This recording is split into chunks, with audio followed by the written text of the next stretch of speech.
Hello and welcome to episode 3 of Perspectives Podcast. My name is Miguel and I'm with my co host Abdul.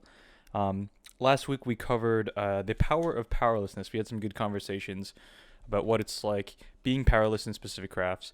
And this week we're tackling the healing powers of art, people's crafts, really anything that is a form of expression. So without further ado, Abdul, what are some great healing powers of art?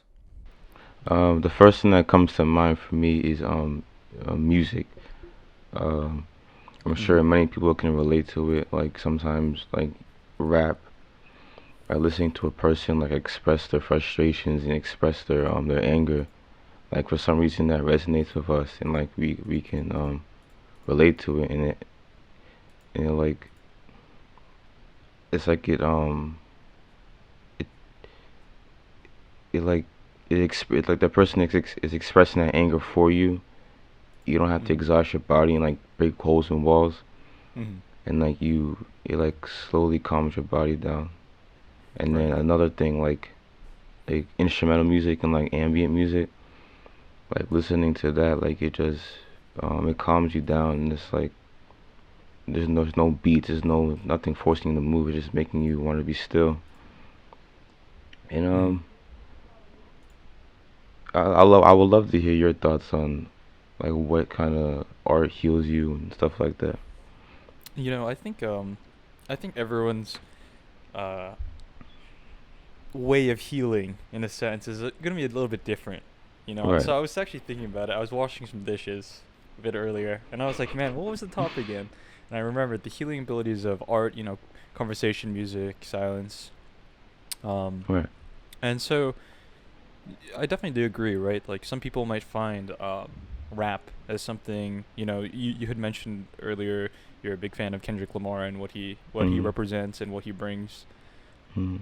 And I think it's kind of like you resonate with not only his lyrics but the music itself. Like if you take away the lyrics, I think the tracks and the beats work well with like you as an individual. Um, Yeah. and I think that applies.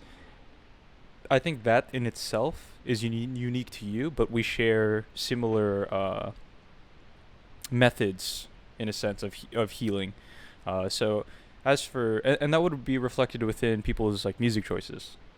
So like Mhm. not every if everyone liked the same genre of music, it would be super fucking boring. Yeah, Like it really would. if everyone rode Kendrick Lamar's dick, then it's like then that's boring. And I think that's why there's a lot of genres. Not only is the listener being healed, right, but I think also the creators as well. Yeah. It's definitely a great form of expression. Mhm. I was painting the other day, and I was getting very angry about personal matters, and just like the art's not being how I want it to be. And I just took a paintbrush and I just slapped it and just kept slapping the canvas and kept doing it and doing it and doing it. And Mm-hmm. then after I finished it, I was exhausted. I had no energy to do anything else, and I just sat there. And then I look back at it and I'm like, that's actually that's kind of nice. Mm-hmm. And I feel like when someone else see that, um, from some weird reason, some like spiritual reason, they see my intentions behind it. Right. They see the anger, they see the frustration, Right. just like music. Mm-hmm. I mean, that's a good point. Yeah. I think it also needs like a trained eye. So Yeah. kind of what you said, right? With your brush strokes, like for someone who doesn't really paint like myself, I would probably just view it and say like, "Hey, that looks nice," I guess, right? But for a painter, a seasoned painter, they probably understand how the how the brush strokes were developed. So, Mm. um, for an untrained eye, similar to myself, I'd say, "Oh wow, that's like a just a streak of paint, right?" Mm. But I would imagine someone trained could distinguish between the different types. So as Mm. you mentioned, like slapping it down on top of the canvas, right? They would be able to notice enunciated attacks of the brush, and then um, you could infer that as some type of like hostility towards the canvas. Mm. Um, like I really do think that these healing powers, are all based off of like people expressing themselves, and it's Yeah. therapeutic in a sense. So as you found yourself being a little bit frustrated as you painted, I think that's also it may represent other parts of your life, and it's almost like Mm. a form of release onto Yeah. onto the canvas. Mm. Yeah, that's I never thought about it like as a release. Um, Excuse me. and like you said, it becomes therapeutic. I remember when we first started talking about like these long conversations. Um, just simply us talking back and forth it was therapeutic. Mm-hmm. Um, I don't know like, I couldn't tell you exactly why, but like seeing someone else like the exact same position that I'm in, um, and then listening to your story and resonating with it, it was therapeutic. Mm-hmm. Um, which is weird. Right. I mean, I think that's also why people enjoy stories. I remember we had like Yeah, some type of conversation about stories, and I think it kind of boils down to like your own experiences.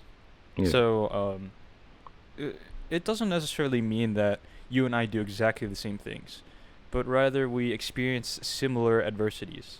Because like I'm trying to think of an example, a doctor versus a UFC fighter.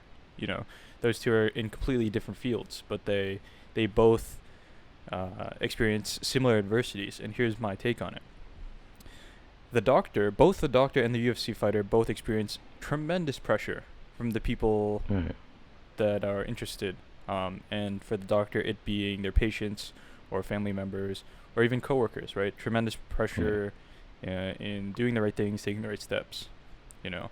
And I think that UFC fighter also shares that similar type of adversity where they have a lot of people counting on them. Their whole training camp, their team, their families, like they have a lot of faith in them, and right, so you don't want to miss expectations. But I mean that's just a brief, butchered example as to like similar adversities people share throughout different crafts. And I think that's kind of like fundamentally enjoyable about stories because even though there's this cowboy, there's a gunslinger that you've never like been that cowboy, but they share yeah, traits and issues that you can resonate with. yeah, And I think that's definitely what happened with us when we started having conversations and breaking things down. Like, we definitely saw similarities, as you mentioned, in our scenarios. And it's kind of like we were alone in a sense. We were tackling mm, them alone, and then we realized that, hey, someone else is experiencing this. yeah, And so it feels a little bit more mm, comfortable that way. yeah. And then the more you open yourself up, the more the other person opens themselves up, and the conversation just gets better and better and better.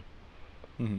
And it's not forced. It's not fake. It's not like small talk. It's authentic, and it's real. And it's like people need real conversations. They need real expressions. Mm-hmm. Um, sometimes like um, let's say someone is trying to like I'll give you an example. Someone's lecturing you, Mm-hmm. but they're trying to give you advice. They're trying to help you, but it's like a surface level advice. It's not something that it's hard to explain. It doesn't connect with you, and it's like it's hard for you to listen to it. Mm-hmm. um, and it doesn't only, and sometimes it only makes it worse, even though the person's intentions may be good. Mm-hmm. I guess it doesn't really help. Right. Um, but where was I going with this? But when you find someone or find something that you immediately just know, I resonate with that, those words, that tone. I know exactly where he or she is coming from, and it's like it makes you want to sit and listen or sit and watch. Mm-hmm. Mm. And you said bringing up the stories. You said that how stories help. I was watching or re rewatching some video essays about Zelda Breath of the Wild, Mm-hmm. and I was watching how they described Link as like this quiet kid, um, because he has all this pressure on him, like defeating Ganondorf and defeating all these evil beings. And then not only that, I resonated with that, but um, the way he explores the world, like he's solving puzzles and figure things out. He's using his creativity to figure things out, and he's not necessarily dependent on money, but he's just depending on his craft and his skill. And that's why I like RPG games, because it's like it's not it's not a business. It's not business. It's just you exploring and getting better, and just like for fighting or like doing your craft, which I really like. Right. Yeah, I mean, I've never really played Zelda, Mm, but I know that it's they did a pretty good job yeah, with like the puzzles. It's environmental puzzles where you have to like solve it yeah, in order to proceed to the next yeah. stage or like the to further the mission. Funny enough, I've seen more videos of like glitches to get past those or to like speedrun. The Pandora's box of YouTube where Yeah. somehow you're on one video and now you're on Zelda videos on how to skip certain parts of the levels. But yeah, I definitely see what you're saying. And I think it does tie with like the therapeutic, because like I myself don't play RPG games, right? But you Mm, find incredible fulfillment and enjoyment from playing RPG games, you know? yeah. And I think even though our game preference is different, I think the reason why we're playing games is probably fundamentally the same. Hmm. Not necessarily like, I guess for some people it's a form of escape. Some people are, as we're mentioning, find it therapeutic, and I'm sure others are trying to find other things, Mm, but that definitely is interesting, I I remember you linked a video. I didn't get a chance to watch it about what your game mm, preference means about you. yeah. If you want to like summarize a little bit, because I never got the chance to watch the video. Um, I need to watch it again, but basically it was like if you like if you like RPG games and like story and stuff like that, then you love being by yourself. You love being an introvert. If you like games like Smash Bros, then you love like just being aggressive and just dominating your opponent. Mm-hmm. Like something, it was like along the lines of that. Right. Um, which to an extent I think is true. I feel like that's what he was saying was like limiting, Mm-hmm. because a person can be an introvert and love being by themselves, but at the same time they can also love dominating their opponent. Right. Right. So I think there's like we have like infinite amount of different personalities and Right. characteristics. Yeah. Um, I think it's hard to like generalize. yeah, it's It very kind of hard. I don't want to discredit the video, but that kind of sounded like astrology.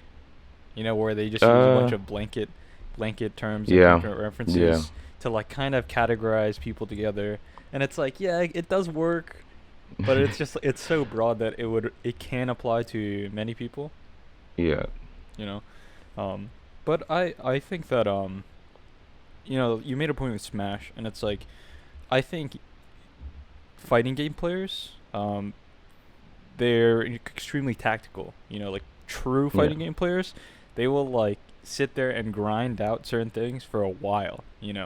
Um, and Mm. that I think that's why fighting games is such an interesting esport, right? Because like a lot of popular forms of entertainment, whether it be sports or this new emerging thing, esports.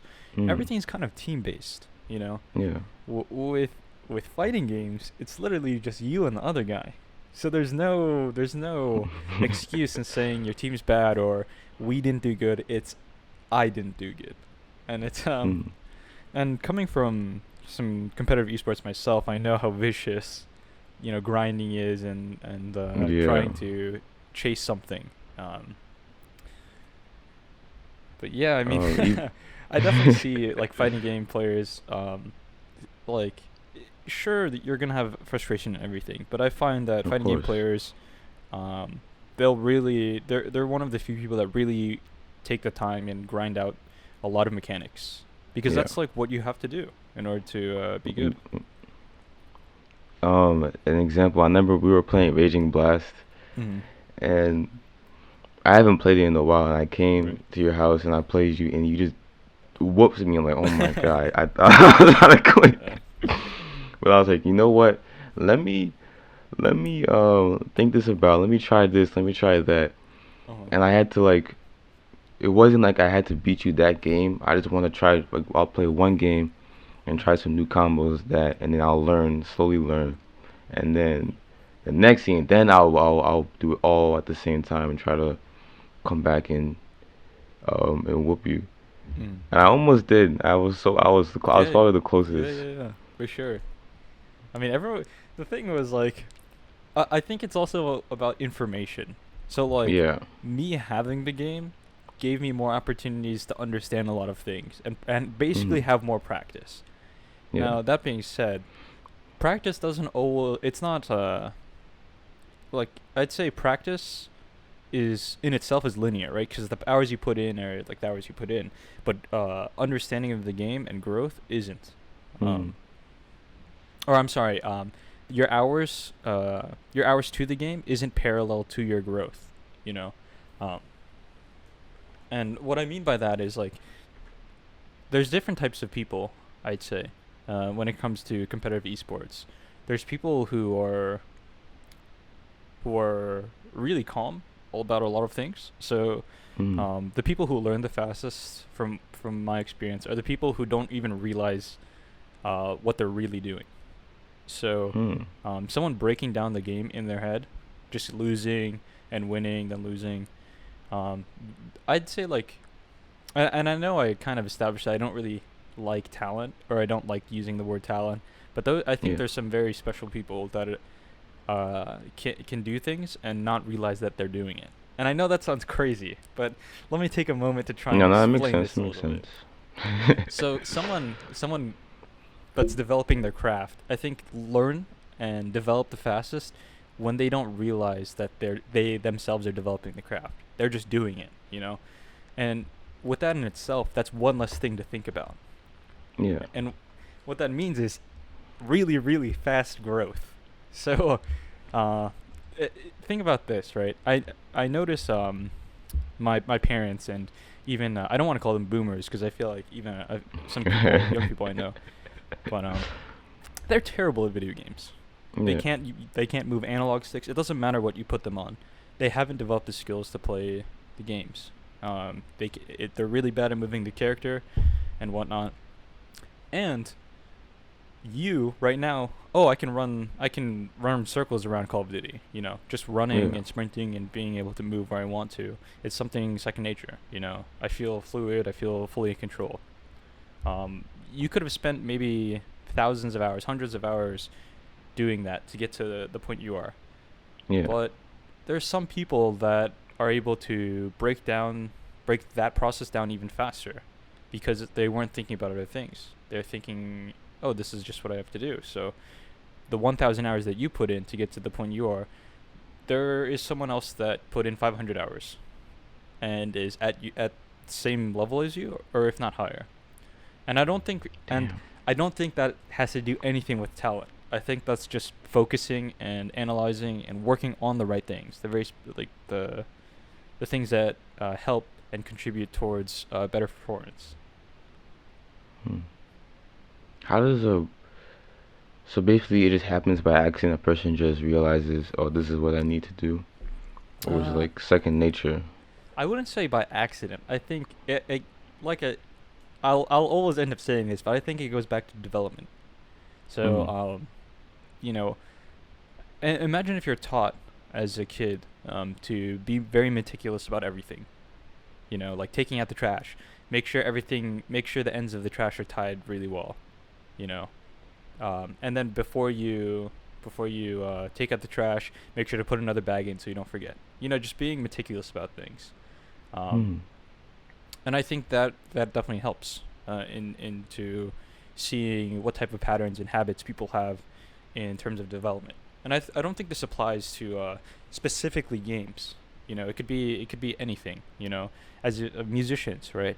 The reason why some people are able to see a piece of music and then play it almost instantly is because they've been through the motions enough and they understand it enough. So even a Mm. foreign piece of music that they've never seen, a really top tier musician will be able to like play it pretty decently. You know, their first time around. Hmm. Then that kind of sucks. Then it's like, cause let's say like um, you work so hard your entire life to like get into a Smash Bros tournament. Hmm. You put 150,000 hours in, and a person younger than you, like 17, 18, Hundred fifty puts in like thousand a. hours. Holy shit. That's crazy. I'm over exaggerating, Yeah, but I yeah, put I in get a it. leave. Yeah. Hyperbole.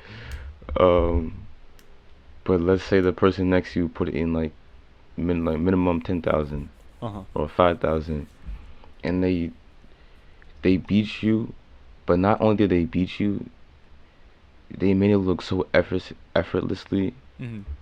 and you assume that they've been doing this their entire life, Right. like it comes so easy to them, Mm. and that's I feel bad for the person that put in all those hours, and like maybe people have a specific thing that they belong to, Mhm. like a specific. Nah, let me not limit that. Um, People naturally excel at certain things, like the nine intelligence, like the spatial intelligence. Mhm. But damn, that sucks. Cause I remember playing. I played for 2 years Smash Bros. My brother played it. Never like he barely played it, and then he comes in and then he plays it for a month, and then he just out of nowhere he just surpasses me by 100 steps. I'm like, what have I been doing all these years? Mhm. I mean, And I think, there's a few things that I want to address. Like, mm, first of all, I I believe you shouldn't feel bad for the guy mm, because that is completely their fault, like without a how doubt. come? Um, and my so if theoretically, you know, 150,000 hours is ridiculous. I don't even know if that's possible. Let But me see how many days is that. uh, that's a lot. I mean, it's a lot of time. 150. You know, because 10,000 hours is a lot. Like 10,000 hours is That's maybe a like couple of five years playing a years. game. You know, Oh my god. 150,000 hours is probably a lifetime, um, in that specific craft. But if you've had 150,000 hours, that means that within those times you weren't efficient or you weren't working on the right things. In short, you're wasting your time. Um, and it's not that Mm, you're wasting your time in the craft. It was you're doing the wrong things and you weren't working on the right things. Um, you were very inefficient with your opportunities and learning.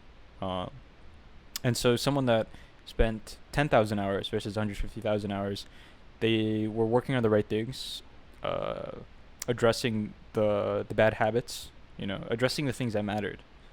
Um, and also, you had mentioned with your brother, um, and how he played only for a month, and I think it's because like I would imagine you were playing with him and against them, and so no, like, I wasn't. oh, you Oh yeah, weren't. yeah, So yeah. like, was he playing against like other people, like online or uh, what do you mean? Like how did he? when he's what was he doing in that 1 month? Oh, he was playing me and my brothers. Right, right. And so because you are already better than him before he started, right? He's in a sense elevated to a higher level, to a higher standard. Kind of like Mm. kind of how like Dragon Ball Z, right? You got good pretty fast. Your occasional times when you came over and started playing, you know. But imagine if you didn't, if there was no one else to play Dragon Ball Z with, and the rest of your competition was just like some scrubs, you know, who weren't really good at the Mm. game. So you ended up just destroying everyone, and you never really got to develop anything beyond what was necessary. And Mm. so we already know competition elevates everything. Um, and so everyone just ends up pushing each other to higher standards. And because you were there, your brother was exposed to higher mechanics, higher levels of play, which allowed him to do, like, look, you either, it's kind of like survival, you know, the strong survive, you know. And so Damn. what happens is he's put in scenarios that like necessitate for like high levels of play, or else like he's not going to be playing. Mm. Damn, I never thought about it like that. I basically taught him how to beat me. Damn. Yeah, Yeah, I think for at sure. this point, this thing. And then he gets this aha moment, and then he adds more Yeah. information to that. And remember, his growth probably wasn't linear. There was probably a week where you were beating his ass, and then there's Oh like that yeah. one day where it's like, man, this is a little bit harder than normal because he's doing this instead. He's learning, bro. Shit. And I think at that point when you get beat like that, that's when the healing process needs to come in. Because Mm-hmm. you need to go and find something to release this. It's like, damn, I really just lost like that. Mm-hmm. And, and then you were mentioning another healing, another healing, a way of healing, silence. And I think a lot of people when they lose games or like lose their match, they go outside and just like sit in silence, Mm-hmm. to reflect and to like reanalyze what just happened. And I think that's to like you're doing it in a calmer space. And it's like you can what's the word? You you're thinking with a level head and you're Mm-hmm. analyzing.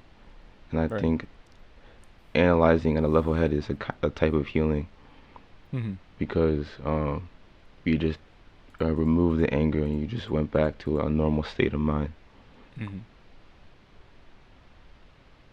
I think there's a very common thing with water, you know, like water when it's still is see through. It's very clear, Yeah, but once you yeah. disturb the water, you can't really see through shit.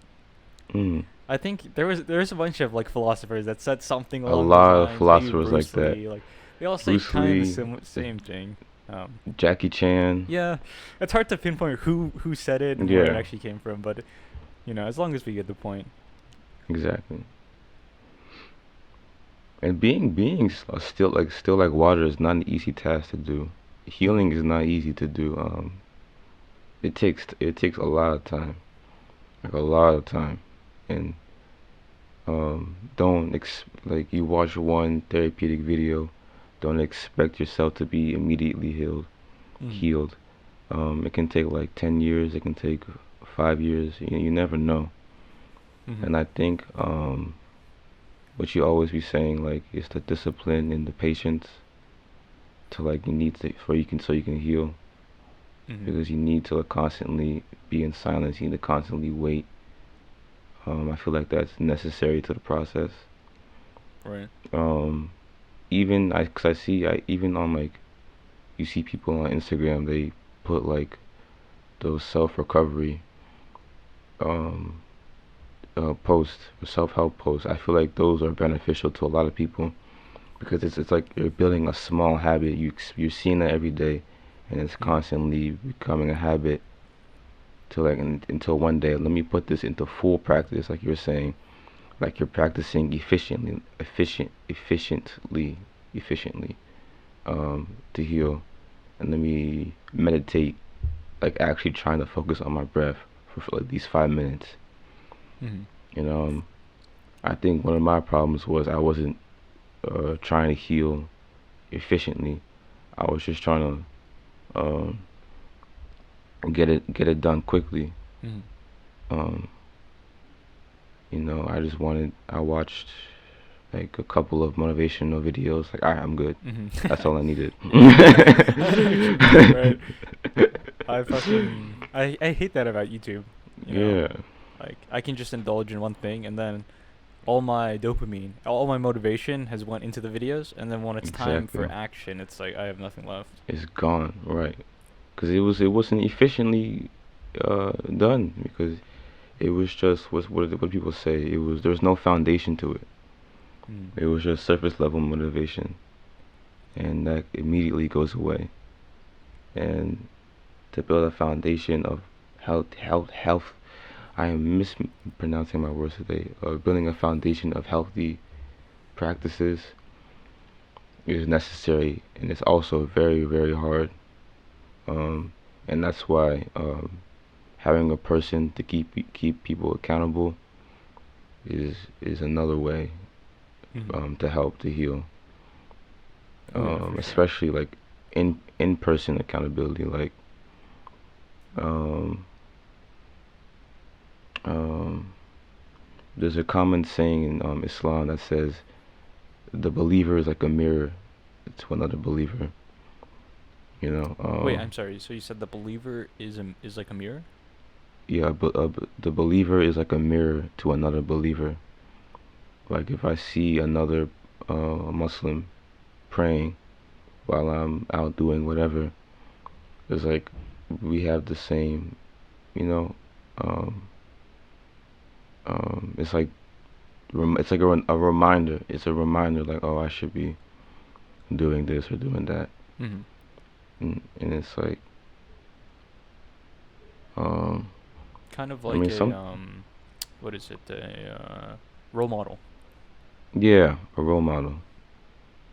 Another that role models are very, very, very, very, very helpful, and I Mm-hmm. think people need to fight the right role model.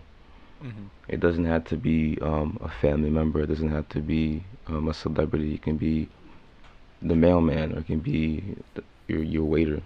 Mm-hmm. Whatever resonates with you, um, whoever you feel like you see yourself in the most, I feel like that's where you should go. Mm-hmm. Don't force a role model on yourself because it looks right. Force a role model on yourself because it feels right.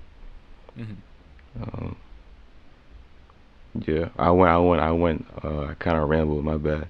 No, that's cool. I definitely enjoyed that. So like, there's a few things I wanted to address, but like, I can't remember the start. So I'm just gonna address I like don't what remember the happened. start. Right. Um. So kind of thinking about role models. I actually thought about this a couple of months ago, and this is why I don't Mm, really have any role models. Um, because by having a role model, I want to argue a little bit. By having a role model, I think it's not good in a sense to have someone. mm, Uh, I wouldn't say role models are seen as above an individual, right? But I'd say I'm more of a believer in practices and ideas that a role model has or a mm. figure has. So I don't really have anyone I look up to, but I agree with some of their ideologies. You know, Kobe Bryant, Black Mamba, you know, killer mentality, Mamba mentality. You know, this guy goes to any length. I think that is something that Right. is like kind of romanticized. It's something cool, you know. This guy gets the Yeah. job done, right? Gets it done. I think if we boil it down to what that means is this guy has a goal and sets out to do it. And I wouldn't say that I see Kobe Bryant as a role model, but what I would say is I agree with the ideology. Mm. Um, Okay. and you know, kind of with the mailman, right? This guy gets his shit every day. You know, does it without complaining, or who knows? Maybe the person does complain, or the waiter Yeah. is punctual. You know, puts on a facade of happiness and always and because the thing is, I think when people are waiters and they're interacting with people, they act differently than as they would with friends. You know, Oh yeah. and I think Yeah. that's a skill actually. That's something that's developed because there's definitely been some ridiculous waiters. You know, I think we've all had Yeah. them. But the point I was trying to make is that like, um, I don't really believe people should have role models. I believe people should Mm. agree with what people are saying, certain things. Okay. Um, because the thing is, you should be your own role model. You should hold Or yourself accountable ooh. because you Or should have an okay. idea of what you can be and what you will be and what you are actually. And you should hold yourself to that standard.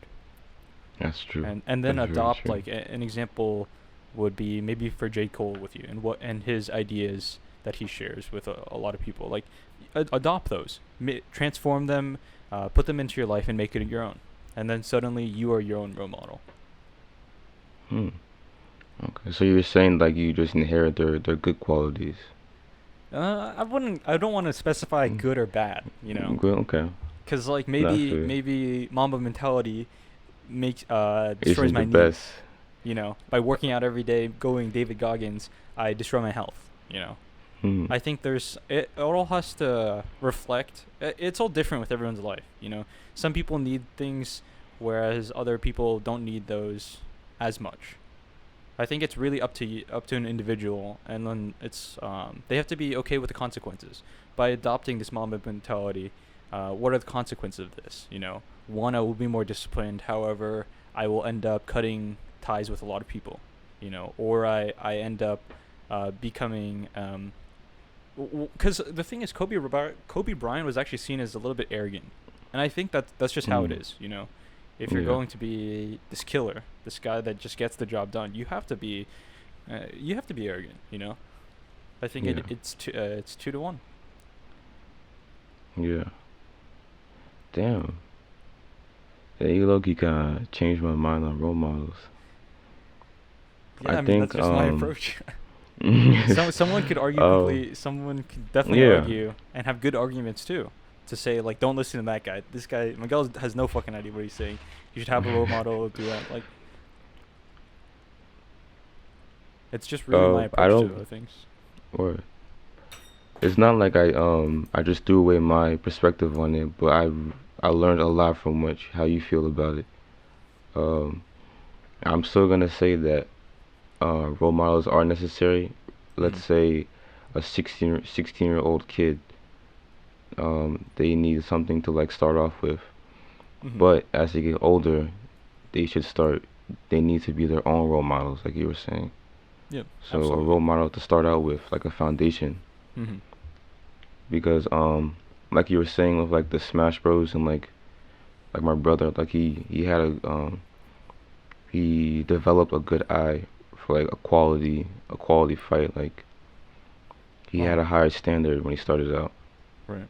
Um, so like finding a good standard when you're as a personality or as a person or a human being, like seeing someone with the great qualities or however you feel what great qualities is. Mm-hmm. I feel like that's important. But like yeah, and once you get older, then you need to start developing your own values and your own beliefs and your own ideologies. Mm-hmm. In your own in your just be yourself and be your own role model. Right. And also, like, going back to the Smash Bros thing, it's also like some people just get it a lot faster. So, Yeah. you know, I'm trying to think of like Smash references and terminology, but like, you know, edge guarding, right? Some people, once Yeah. they're off the stage, will always just die. You know, Yeah. and however, what I would imagine is maybe after like 5 edge guards, your brother's like, wait a minute, this ain't working. You know, this ain't Yeah. working. I'm gonna do something different, and he tries that. And then maybe after 10 times, he realizes this is what's optimal in the situation, and he decides to just Right. stick with it. And suddenly you can't edge guard him anymore. For different people, that could take 5 scenarios. Other people, it could Hmm. take 50 scenarios for them to get it. Damn. You know, and I think that goes back to like what other things were they doing in their life. So your brother is a coder. He does coding. Yeah. So what I can attribute that his fast process of learning is in coding. Coding is literally trial and error. You enter in code, Yeah. you plug it in, You start the program, it crashes. All right, that doesn't work. So I'm gonna try something different. And I think that I hope this helps line things up. Because he already has that method of learning, and he's Mm. in coding, he has developed a sense of trial and error, and that kind of is what boils down to fighting games. Hey, that didn't work. I'm gonna try this. Oh, this works. Okay, I'm gonna continue doing that. Okay, this Mm. doesn't work. I'm not gonna do that. And I think perhaps maybe that's why he learned so fast. Damn. Cause he's been coding since like he like started like as like a kid like let's say like what's middle school age like 12, I don't remember. 13 Young, like really young. yeah young. I feel like that was just yesterday. Damn, I'm 21. Yeah, I'm 21 too. I remember moving to Maryland, and then on my very first Mm. day, I missed the bus on the way home. I was like, dude. You moved here from Cali, right? Or No, where was not it? California. DC. DC. That's where you were born in DC, right? No, I was born in the Philippines. I moved here when I was like 2. Really? Yeah, I was born in the Philippines. I, My parents, when I was born, I think my mom and my dad went to the States and they worked for like 2 years. mm. They came back to pick me up, and I was like, "Who the fuck are you guys?" And I didn't want to leave, And then they brought me here, and when I was 2, and then I don't remember any of it. I was still really young. Hmm. Do you think you'd be different if you grew up, like, let's say from you're born to like 13? I was different in what scenario? No, do you think you'll be different if you stay in the Philippines till Oh like yeah, 13? 100%, Mm. 100%. I would fundamentally be different. All my beliefs, what I stand for, what I like to do, completely different. Mm. Yeah. I think I would be an entirely different person. Yeah. My taste in music, like everything, what type of girls I like everything. I really am I'm a big believer in environment. Mhm. I think what surrounds you will reflect what type of person you'll be. Mm. Where in DC did you grow up? Foxhall. What is that? Where is that? It was so I actually lived on the I lived inside the residence of the Mm. German residents. So you know how like they have like all the embassies in DC and whatnot. Yeah. They also have residences for the ambassadors, and so there was property on the residence. So there was like a big parking lot. There was there was houses, multiple houses on the residence, and then me and my family lived Mm. inside the residence. Damn. Did you like it down there? I think I had a pretty good childhood because since we were Mm. in a residence, there was like woods in the residence, and we set up a basketball court Yeah. in the parking lot, and it was literally my brother and I's own personal huge playground. Where? As a kid, you have all this imagination, and we would climb all these. We would climb a bunch of things. We had ample room to ride our bikes and everything, and play basketball. Then run all the way to the forest and hunt for Bigfoot. I mean, I'd say we had a. It was just a big playground. That's Mm. definitely what it felt like. I don't know why it's so fun, but climbing things is like one of the best things in the world. Hmm. Like once you reach to a certain point, you climb on top of a tree, like wow, this is amazing. Have you I tried don't rock know. climbing? Not like what kind of rock climbing? Like the one you like those indoor ones or outdoor? I really don't know too much about rock climbing, but I Mm. know. I know there's differences, right? Like you said, Yeah. there's an indoor one, there's outdoor one, and then there's other forms or something. Mm. Canyoneering, I think. Or Yeah, I'm I'm not not familiar with the 100%. term, honestly. But do you What I? remember in Rio, there's that big rock climbing wall? Yeah. Did Oh were you on yeah. that? It was like in Dick's Sporting Yeah, Goods, yeah, right? yeah, yeah. I Yeah. never made it. I I never made never it to the tried top. that. Yeah. I was too much of a Oh, wimp. wow. Yeah. How I far did would you like have? I would get up like maybe 1/3 of the way, and then I was like, okay, I can't do this anymore. It's scary though. Mm. It's lucky kind. The rock climbing I have tried is like I would like be in like the woods or like some mountain, and I would just like see a rock, Uh huh. or like then I didn't use the ropes, but I would just climb. But once I get to a certain point, my body starts like pulsing and like my heartbeat goes crazy, and I just go back down. Uh huh. It, Is it like wasn't, fear of heights a little bit, or? yeah, a little bit. Mm. Uh, Yeah, there's definitely some crazy uh, people out there. There's yeah, like free climbers that don't use like ropes or yeah, like they're ties or, crazy, and and they be climbing the Grand there's Canyon. a good documentary about that. It was like Mm, something. There's this guy. I remember watching a few videos about him, and it was actually really interesting on how like this guy just climbs everything, and he like is the calmest person. Um, really? like he just climbs things. You know, he's What's developed his name? muscles, and I don't remember. It's a Mm, documentary. If you search up, um, free climbing documentary, I believe you'll like it'll be one of the first results. Um, free climbing. but it like I would like to be able to be a good climber. I think it's like something that'd be pretty cool because I good climbers are swole as fuck. Those guys, Yeah, climbers are body strong weight. as fuck. You know, Yeah, and I think it's a yeah. useful skill to have. You know, because when in a life or death scenario, and you need to be able to like you need to be able to do a muscle up here, and it's not necessarily a bar, Mm, but like I need to be able to scale this cliff, or like I'm hanging onto something. Being able to pull up your own body weight is super important. It's either life or death. Like yeah, you're either gonna die or you're gonna pull yourself up. yeah. I'm looking at the pictures, and this guy is hanging from a like is like literally like there's no like footstep. He's just hanging, and he's if he lets go one finger, he's gonna fall and like 100 feet into the ground. Yeah, it's called free solo. Alex Alex Holland Yeah. Honold. Alex Honold. So this Yeah, will this be guy's a. crazy. It was a I didn't watch the documentary, but I watched behind the scenes. If you watch, what's that movie with the guy gets stuck in the canyon? He has to cut his Oh hand off. yeah. I forgot what it's Yeah, called. I but it was with Philip.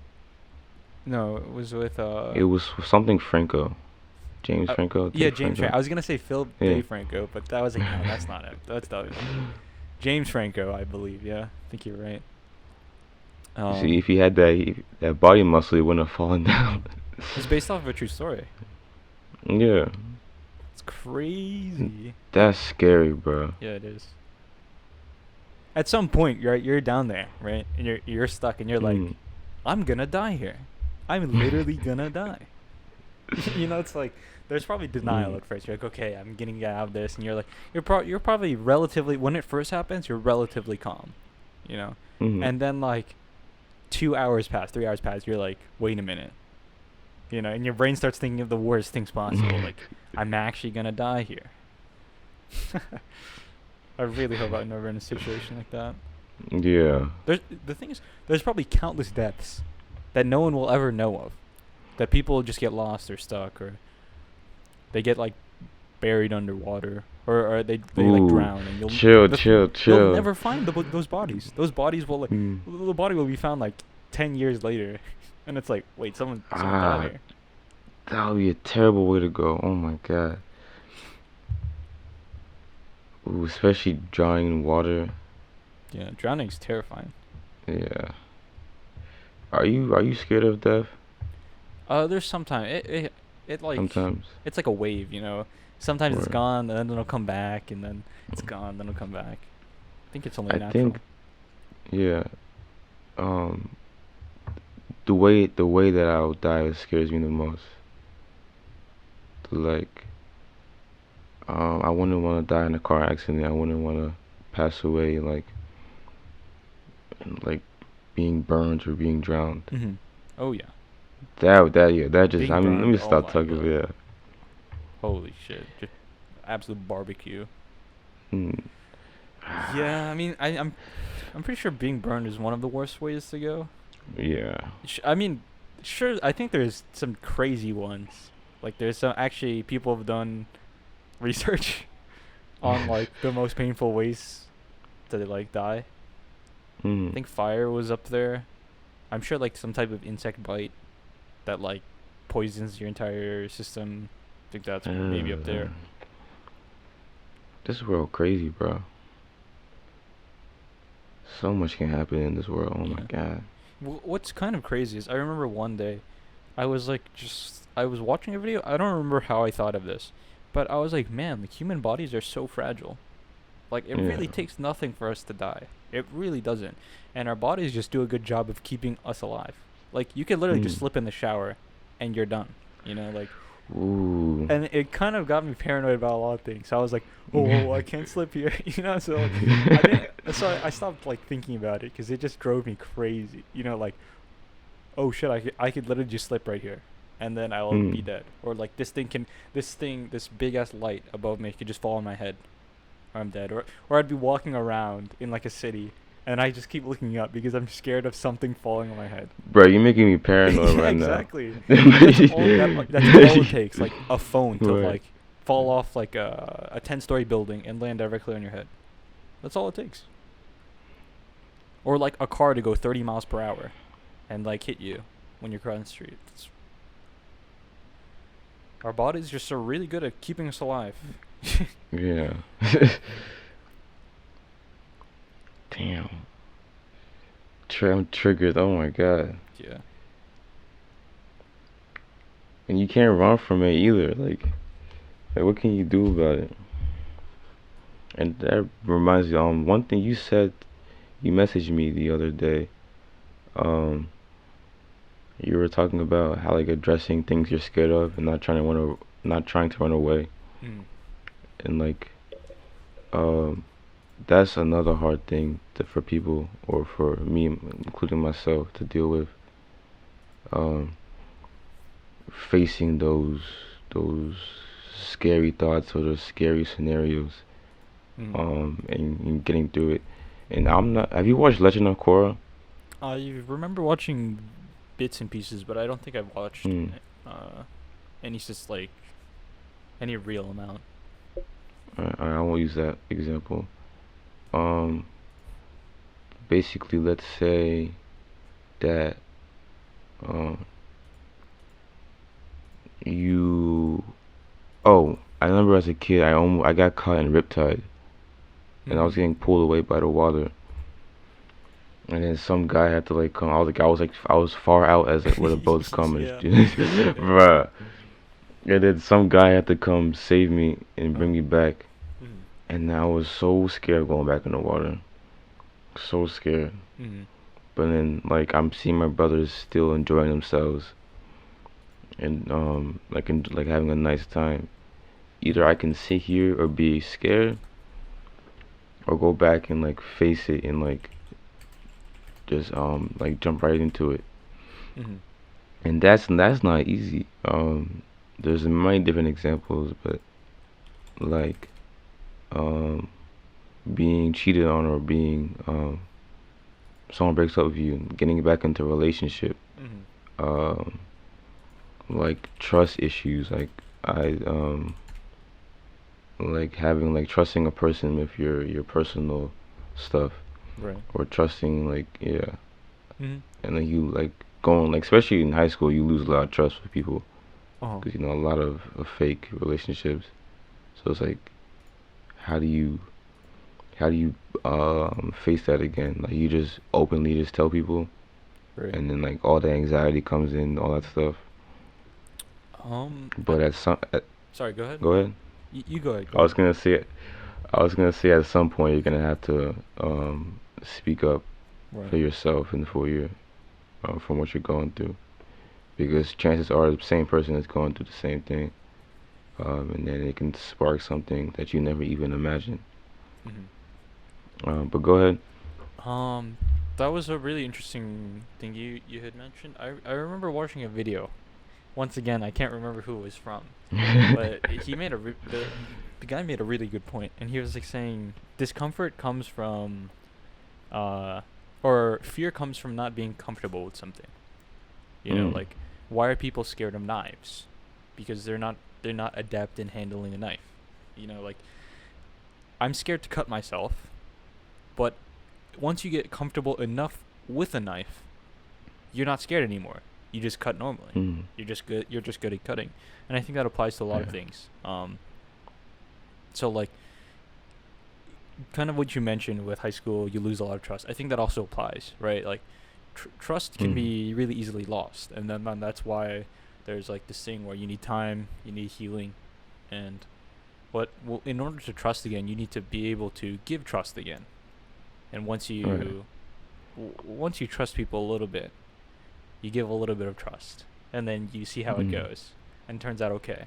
And you get a little bit more, and what happens is you get more experiences again about trust. We're revolving around trust, and then the bad experiences is replaced with good experiences, and then suddenly you're okay with trust again, and you're not that scared of relationships and just distrust people.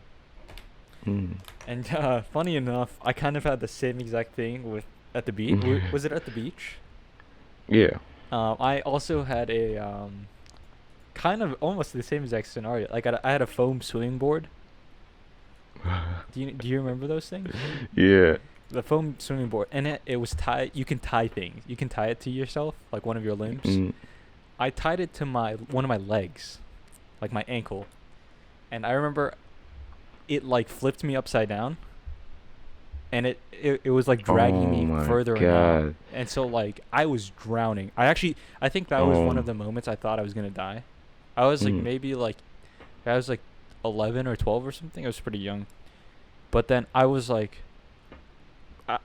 the crazy thing is I've never thought about this experience ever until you said something similar, and then like something close enough, and I was like, wait a minute, that happened as well, and it Yeah. resurfaced, and I really thought I was gonna die. Then some, like I'd say I don't know how long. It felt like a really long time. I was running out of breath, flailing everywhere, whatever I could do, because I was trying to right myself back up, right? But the thing was, my Mm. board was tied to my ankle, so it kept lifting my legs up, and Damn. so like my head kept going down underwater, and my board was just dragging me. This man and this woman like righted me up and carried me back to shore, and I was like, holy shit, I almost just died. Ah, how far deep were you? I don't remember. I wasn't that tall at 12 years old, but all I know But is yeah, that's true. my feet definitely couldn't touch the bottom, and I don't remember how far out I was because I was just submerged the entire time. Nah, the moment I can't touch the ground, that's when I. You can imagine panic a little bit. Oh shit! That's when you feel up. Yeah. Dang, bro. I'm Some like, crazy, thank God very similar they saw scenarios. you, bro. Yeah. Yeah. And the waves just keep coming and splashing over you. Mhm.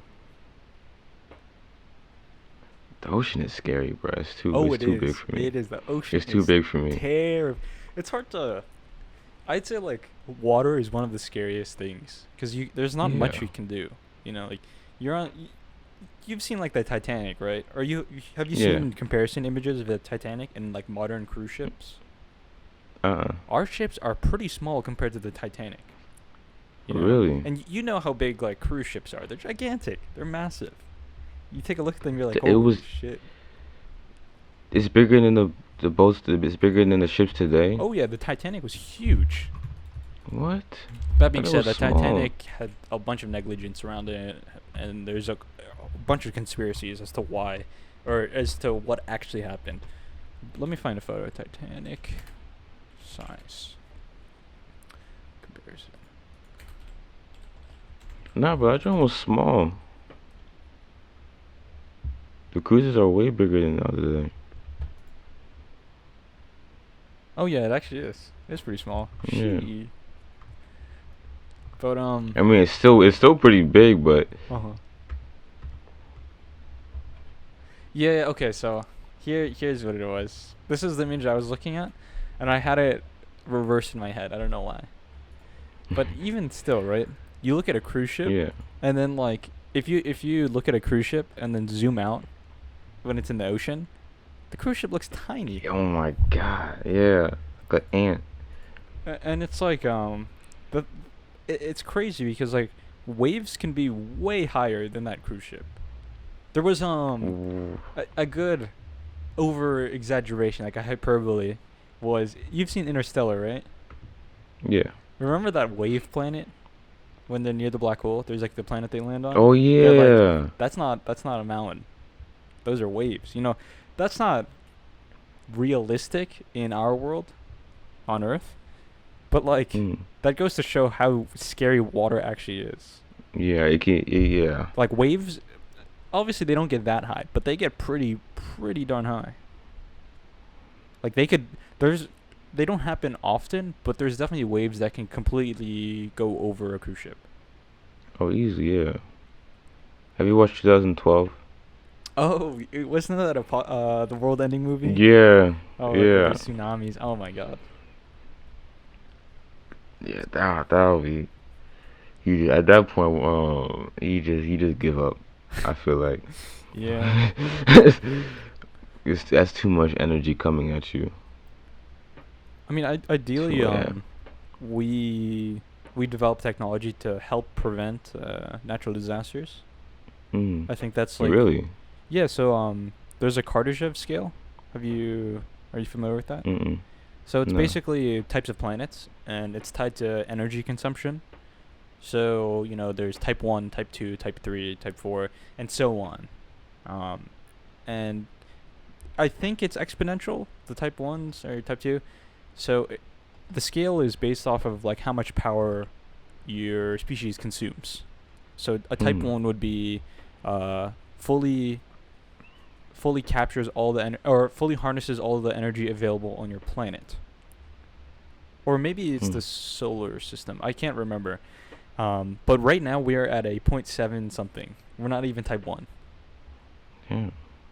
We're at point 0.7 something. Type 1, I think, is we're able to fully harness the power of our sun. Oh, the nearest star. I'm sorry, that's what it is. So you're fully How you able to spell that? harness all the resources on your planet and the nearest star. So we're at our point 0.7 right now, or something like that. Um, Yeah. and so what happens when what's estimated once we're at a type 1 is basically we're able to control everything. We're able to control the weather. We're able to control natural disasters or prevent them. We're able to self-sustain. We don't need to burn fossil fuels. Mm. Like we just basically have all the energy we would ever need on for our planet at least.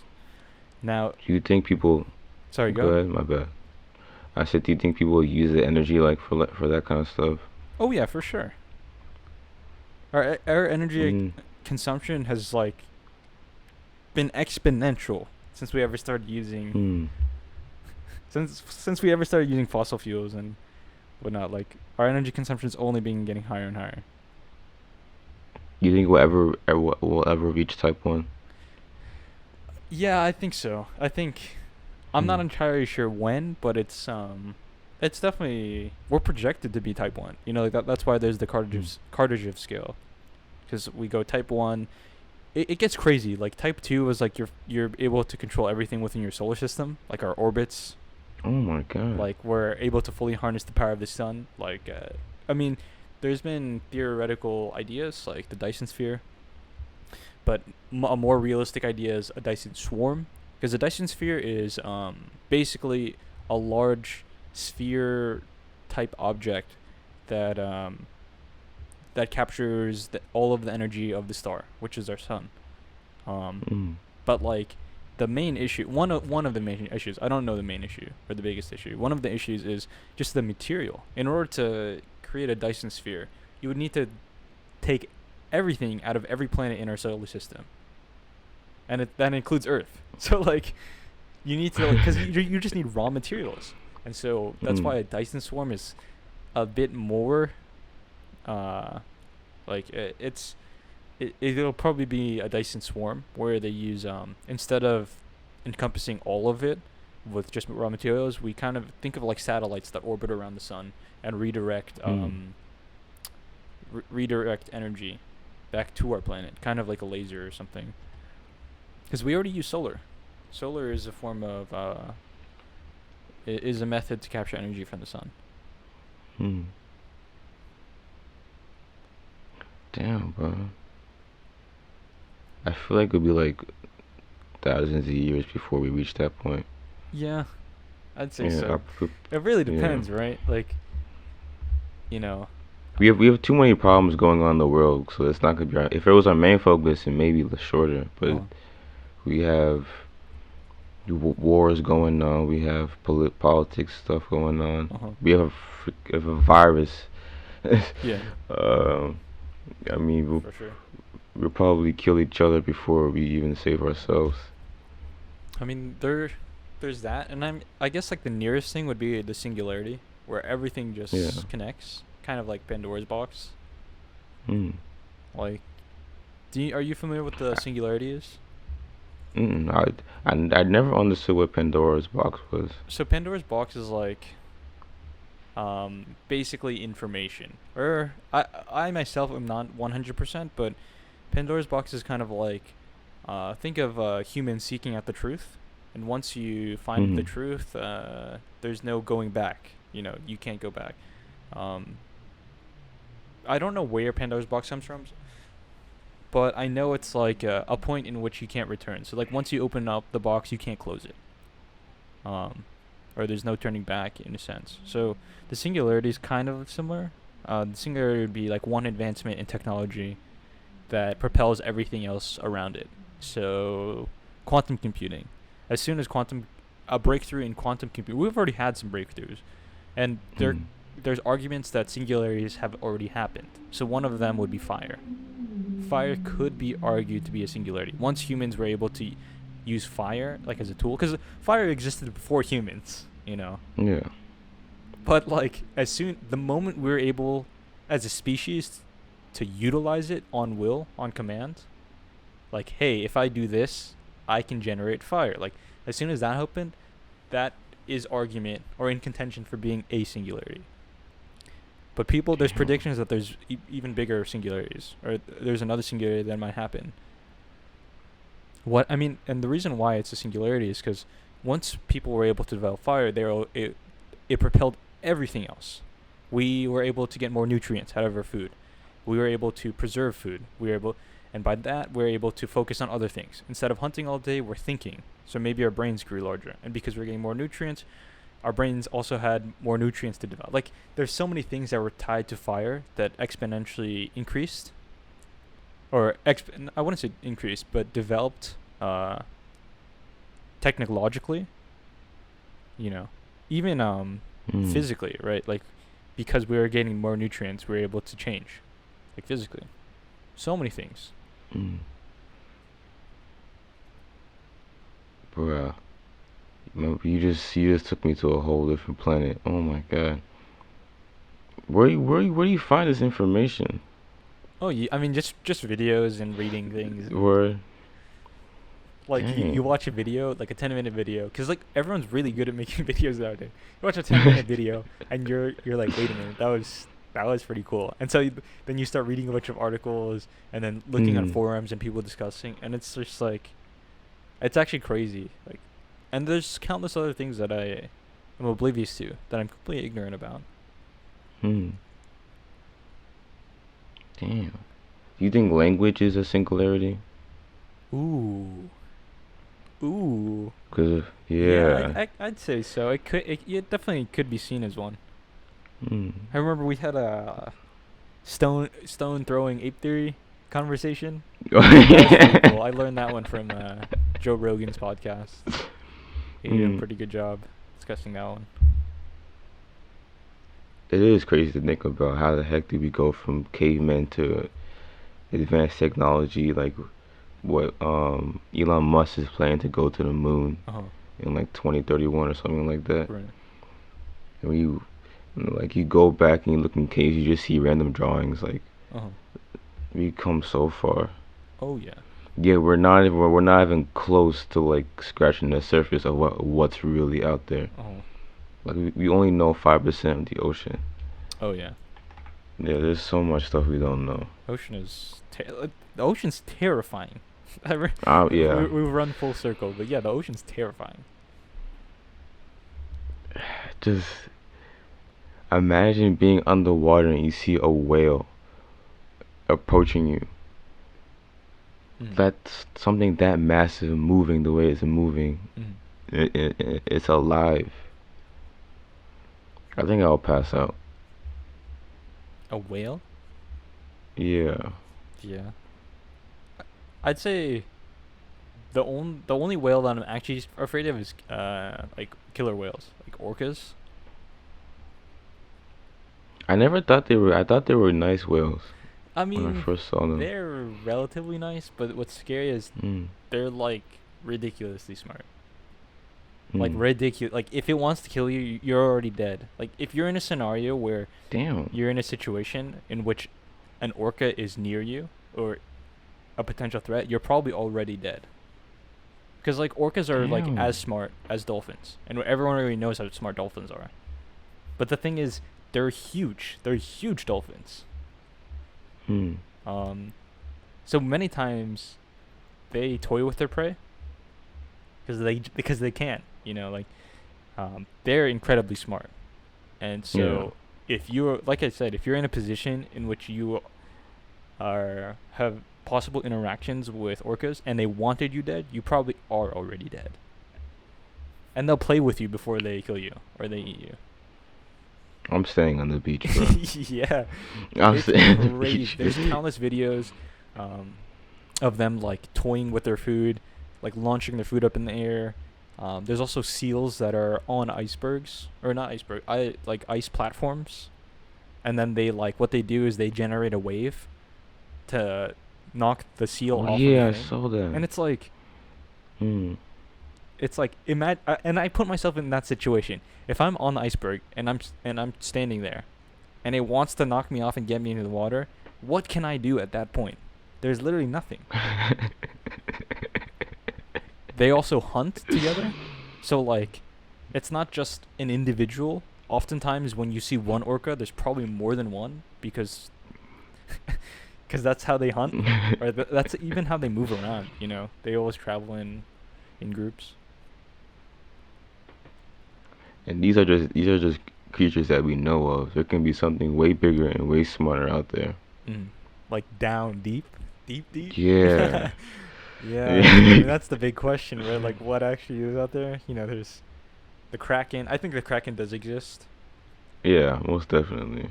But I don't think it's like the depictions that we have them, where like it's like this big monster. It's just a Mhm. really big squid. That's what I think Yeah. the Kraken is. It's just a fucking gigantic squid that's just in the water. Yeah. Because you have like those baby sharks and you also have those great whites. Uh huh. So it is very possible that there's just a humongous squid. And then like the megalodon, Megalodon, the Loch Ness monster. Nessie. I mean, I'm a bit skeptical about it, you know, but who's to say, like, I really Yeah. don't know enough about it. I don't know about, like, marine biology to know how big animals can get and what types of animals Yeah. can exist in certain parts of, in different types of environments. I really don't know enough, so I'm not going to be like, Nessie exists or the Loch Ness Monster does exist, you know. It's just fun to think about them. Yeah. As always, we always go on these tangents. Oh, yeah. I think that's what makes it interesting, you know? Like, we're not, Yeah. like, we're not harsh on anything. We just let ideas free flow. Exactly. The topic is like a foundation, and it's fun to build off of things. Yeah. And for some weird reason, it will always go back. And you said last podcast that if a conversation goes on long enough, the Holocaust will always be mentioned. Yeah. Yeah. I forgot. I forgot to look back at like what article it was, but it was it was when a conversation starts, the longer it goes, the likelihood of Hitler being in the conversation increases as time goes on. Yeah. It just happens, and I know it's kind of like it was kind of cheating for me to introduce that idea anyway, because it kind Hmm. of reaffirmed that idea by my Yeah. introduction. But like, I just thought of it. I don't know why I thought of it, but it was spontaneous. Hmm. Shit. Um. Let's see. Another another method of healing. I feel like going on random tangents can be a type of healing Mhm. because you're slowly moving away from those bad thoughts and you're just going on to different ones and just you know Mhm. uh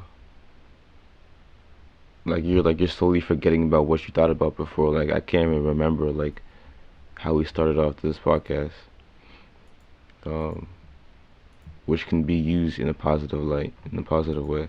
Mhm.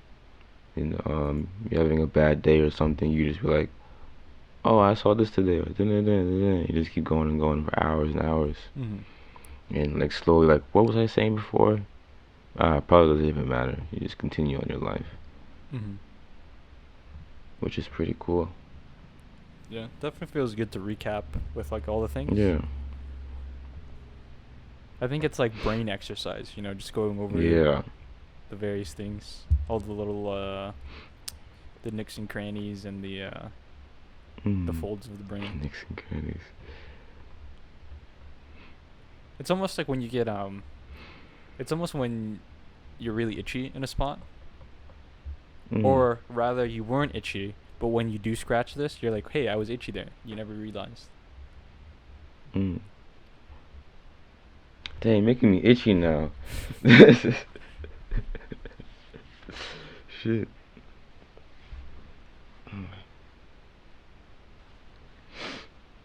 Um, do you wanna continue?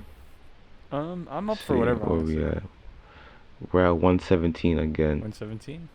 So we broke our previous Oh, podcast. right. The Hey. funny thing is, we said we're gonna do 30 to 35 minutes, Oh, and we every and time we we've just done lie. it, We're we've just like, yeah, whatever. We yeah. just keep on going. um, do you have anything else you want to add? Um, Not really. I'm sure we can save it for Hmm. next week. Yeah. Um. All right. Thank you guys for listening. Next week we'll be talking about running away from your reality through dreams, games, sexual desires, and etc. Hope you guys enjoy this. See you next week.